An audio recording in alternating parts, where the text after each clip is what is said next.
Good day everyone, so hope you're doing really well. In today's video I want to discuss the Genshin Impact 5.4 livestream and upcoming patch, as well as the recent negativity that we've seen around Genshin Impact. Some of it's definitely justified, like the double banners with Mavwika. We'll talk a bit about the FTC ruling, but a lot of it is also a lot of hate that I've just seen being thrown at Genshin. It's almost like it's kind of the in thing for January, but we'll get to all of that in the video. So let's start off slowly, and that's with the 5.4 live stream. We've seen that there's not a lot of content. A lot of people are saying that the 5.4 patch is going to be very mid, and to me that's an awesome thing because I work full time, and especially if you're in the investment and finance industry, you know that February and March, it's earnings seasons, there are lots of reports, it's a hell of a busy time for us. So when you get less content, it's a lot easier to fit it within like my busy and professional lifestyle. When I do something like Genshin as a side hobby, it means that instead of having to play an hour to keep up a day, I can play half an hour and it just works for me. Now you might say, well, what happens if you, despite the patch being slow, run out of content? Well, that is a good thing because then I can focus on other things. For me, it's crazy that people play these games non-stop, and for me it would be absolutely crazy if you had the content cadence where everyone has to play this game 8 hours, like content creators and streamers that have to entertain you for 8 hours. It's just something that I would never be able to keep up with, and I would have quit Genshin a long time ago. And it's just that reality doesn't, I see that reality that does not sink in for a lot of people that are chronically online or people that watch content creators. I mean, imagine watching anything more than like 15 minutes a day on YouTube. For me, that would just be absolutely crazy, and yet there are people that find the time to watch streamers for 4 hours and still play the gacha games. I mean, I can understand why those people might think the patch is a bit slow and Hoyo is not doing enough, but for the majority of us that are out of college, that have actual jobs and responsibilities, it really is nice to have slower patches. I'd rather have slower patches and then periods where things are, there's like a lot more content and excitement, because then I can plan around that as well with my job. And it just so happens that 5.4 lines up at with a very difficult period that I'm gonna have at work. So I appreciate it. That's why I'm personally excited for things just being a bit slower, and as well as the fact that in the 5.4 livestream we've gotten a new experimental version of characters and companions being present in the overworld. That to me is something I've criticized Genshin a lot for, and I'm happy to see that change, even though I know it's not going to be that good in the beginning, but that's where you want to give that constructive criticism. And then obviously as a Kokomi main with a channel literally called Kokomi Clan, I'm excited for the Kokomi content, even though I know it's not going to be that much. Just the fact that we can see a bit something new and different is really exciting. And also February is Kokomi's birthday month, so for me it perfectly lines up.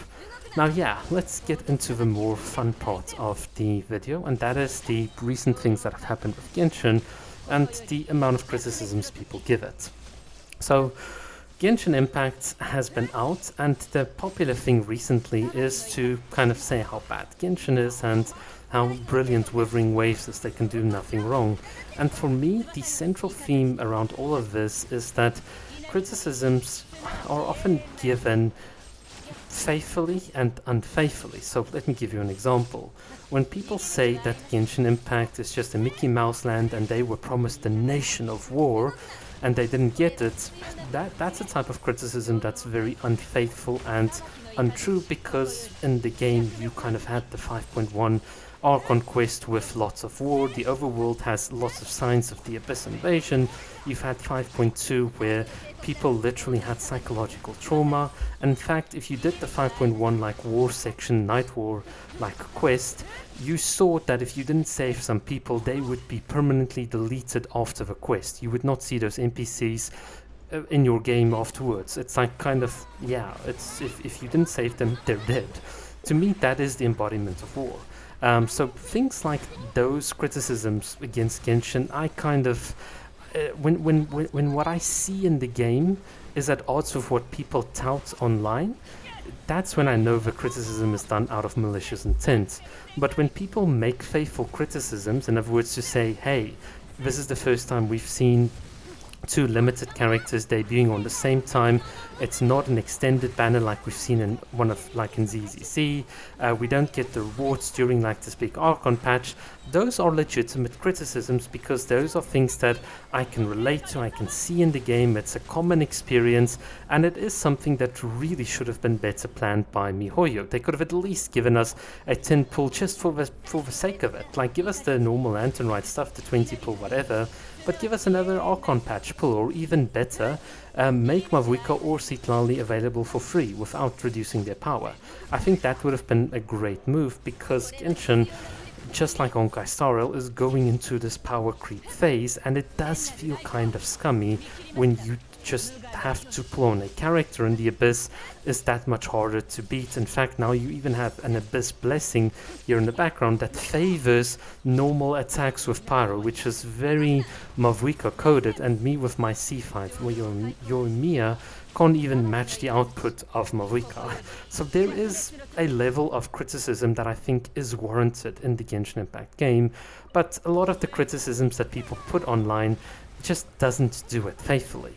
The other thing is, for instance, this entire FTC drama, where once again a lot of the loud content creators that just have a bone to pick with Genshin constantly even got a lot of those criticisms wrong. The big issue the FTC had with Genshin lied in primarily the misrepresentation of the gacha system, where the FTC got it wrong. They said that the base probability is actually like a 0.3% because of the 50-50, which is a complete lie. If you've watched my Genshin videos on how the gacha system actually works, including the probability model and how the pull rates really work, you would know that the FTC got it wrong, which is just hilarious. So I do agree with Cognosphere that there were certain inaccuracies, but the things that the FTC got right when it came to children's information stuff had actually nothing to do with Genshin. It had to do with HoYo Lab. If you read their reports, a lot of the criticisms came from the fact that people under the age of 13 could upload pictures of themselves or cosplays or whatever onto HoYo Lab without HoYo actually moderating or preventing those children from being on there. In fact, they actually took the information from those children and processed it, which is not just in the US but in other countries kind of not legal. So absolutely a deserved fine from that perspective.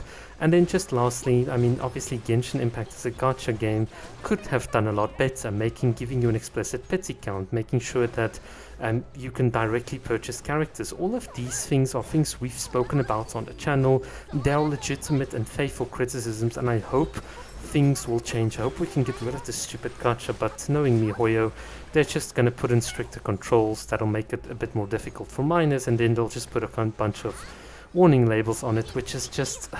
I know they're going to take out the laziest route that they can possibly do, and it's just sad to see. By the way, personally, I would have loved it if Genshin had like a total spend counter in the game as well. I think that is something that could also just like wake up people to realizing that, hey, you are wasting a lot of money. But that's just personally what I would like to see, and it's the same that I would also like to see in Wuthering Waves as well. Right, so to start wrapping up this video, for me personally, I think everyone is within their right to criticize any gacha game and any product, but I do feel that when you make comparisons or when you point out flaws, people need to be a bit more like careful and nuanced in their takes. They need to put the evidence in front of you and not put in opinions or like reasons that can be challenged. For instance, if you tell me you like the music of Wuthering Waves more than the music of Genshin, opinionated things I just don't care about, because ultimately, if it's an opinion, that's cool, but if you're just doing it to kind of crap on Genshin, I just see it as someone doing it out of malicious intent, and it's got nothing to do better to do with their lives.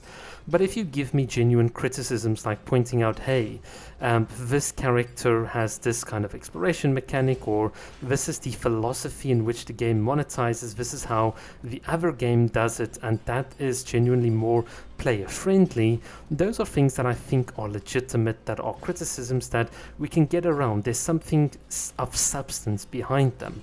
And ultimately, what we all want is to see these games improve in their content offering, such that when you play them, you don't feel like it was a waste of time. For instance, in Genshin, you now have that newer characters are stronger, you've got an abyss that's more difficult, so this HP inflation and necessity to get more and more newer characters, those are legitimate criticisms because it deviates from the formula that we've always had, and those are things that I wish people would focus and talk a bit more about, so that we can get the message through to Hoyo and improve the game that we like playing, rather than being told that you should actually play another game because Genshin is just so bad. But in any case, I think that is enough for today's video. Thank you guys so much for watching, and yeah, I'll see you again in the next one. Cheers.